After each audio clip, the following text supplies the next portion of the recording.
السلام علیکم، آج ہم آپ کو سیلاب کی افسوسناک صورتحال سے آگاہ کرنے جا رہے ہیں۔ پاکستان میں 2022 کا مونسون غیر معمولی حد تک طویل اور تباہ کن نظر آ رہا ہے، جس نے ملک کے طول و عرض میں سیلابی کیفیت پیدا کی ہے۔ ملک کے شمال میں گلگت بلتستان سے لے کر جنوب میں کراچی تک ہلاکتوں اور تباہی کا سلسلہ اب تک نہیں رکا، اور حکومت کو اس سے ہونے والے مالی نقصان کا مکمل تخمینہ لگانے میں مشکلات ہیں۔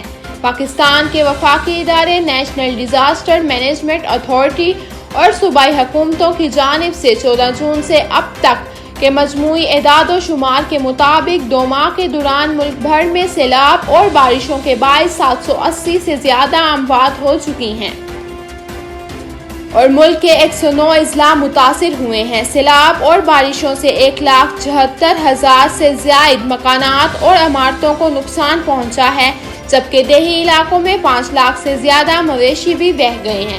سیلاب اور بارش سے سب سے زیادہ متاثر ہونے والے صوبوں میں بلوچستان، خیبر پختونخوا اور سندھ شامل ہیں۔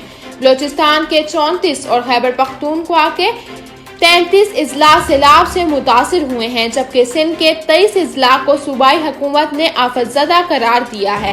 اسی طرح جنوبی پنجاب کے 3 اضلاع سیلاب سے متاثر ہوئے ہیں۔ محکمہ موسمیات نے پنجاب میں مزید بارشوں کا الرٹ جاری کرتے ہوئے کہا ہے کہ اگلے 12 گھنٹوں کے دوران مونسون ہوائیں شدت کے ساتھ ملک کے جنوبی اور بالائی علاقوں میں داخل ہوں گی، جس سے پنجاب کے مختلف شہروں میں بارش کا امکان ہے۔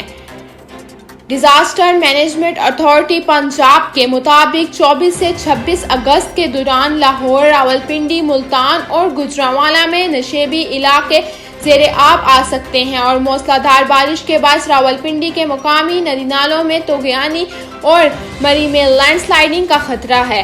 پی ڈی ایم اے کے مطابق دریائے راوی اور چناب میں پانی کی سطح اور بہاؤ معمول کے مطابق ہے، جبکہ موسلا دھار بارشوں کے باعث 26 اگست تک ڈی جی خان کے پہاڑی علاقوں سے مزید پانی آنے کا خطرہ ہے، جس سے دریائے سندھ میں تونسا کے مقام پر انتہائی اونچے درجے کا سیلاب آ سکتا ہے۔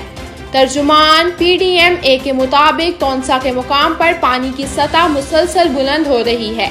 پی ڈی ایم اے کے مطابق 26 اگست تک جنوبی پنجاب میں مزید بارشوں سے سیلاب کا خطرہ ہے، اور دریائے سندھ کے بالائی علاقوں سرگودا ڈویژن اور ملتان میں بھی مزید بارشوں کا امکان ہے۔